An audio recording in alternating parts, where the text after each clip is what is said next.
What's up, makers and mages? It's time for another roll for crochet, the series where the dice decide what I crochet. Today I'm using these metal dice again, but I have new sets coming soon that I cannot wait to show you guys. First up, yarn size, and that's a 6. So jumbo yarn. I've never made a project with that size, so I'm really excited. Now for item type. We've got a 2. Animal. Let's see what animal I'll be making. An 11. Oh my goodness, a sheep will be so cute with that big yarn. Now what accessories will we be adding? We rolled a 5, so glasses. I don't think I've ever seen a sheep wearing glasses before. Let's see what mayhem is in store for us. 9, I'll need to add buttons somehow. Alright, let's do it. Here are the colors I chose, and I also had to buy a 15mm crochet hook because I've never used such big yarn before. Turns out I chose too small of a hook, so I undid everything and got a 19mm instead. There was a sticker on it that made it sticky, so hopefully that doesn't make it difficult. This sheep is going to be big. My stitch markers were too small for it, so I used yarn as a stitch marker, and these bobble stitches will be around the whole body. I decided on this stitch because it sticks out of the project, and having them on the whole thing will make our sheep look even fluffier.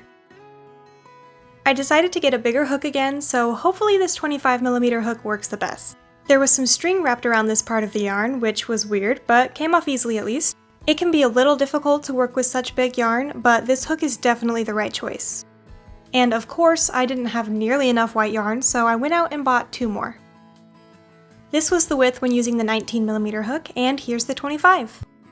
This is absolutely the largest stuffy I've ever made. There's an idea for a basket here somewhere. Finally, time for stuffing! And body is done! The front is slanted and flat for the head to be attached to, and I will not forget the tail this time, guys. I had to buy yet another skein of white yarn before finishing the head, and now onto the face. Fun fact, I was actually in Florida visiting my sister while making the sheep, and I filled my luggage with yarn and supplies so I could work on it. I was very lucky to still have room in my suitcases for all the extra yarn that I ended up needing to buy. I ended up making, frogging, and remaking this part of the head multiple times until I finally got it perfect after flying back home. I tried crocheting glasses with chains, but didn't really like how they were looking, so I embroidered them instead. This took some time and adjusting, but I think they turned out really cute. I tried a couple ideas for the ears and settled on making a rectangle, folding it, and sewing together all the sides but one for these cute oval ears. I made 4 cute little legs for our sheep. And now to attach everything together. Yippee!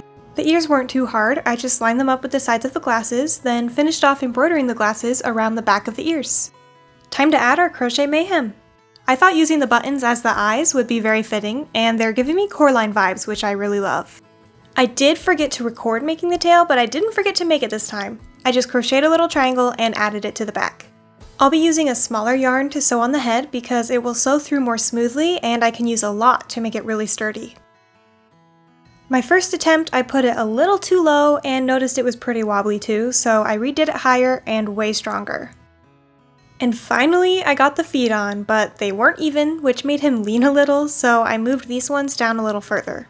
And here he is! I love how fluffy he looks, and I think the button eyes and glasses are so cute. This is officially the largest plushie that I've ever made, and I'm obsessed. I'll name this one Weibly Woolborn. Thank you all for joining me today, and I'll see you next time.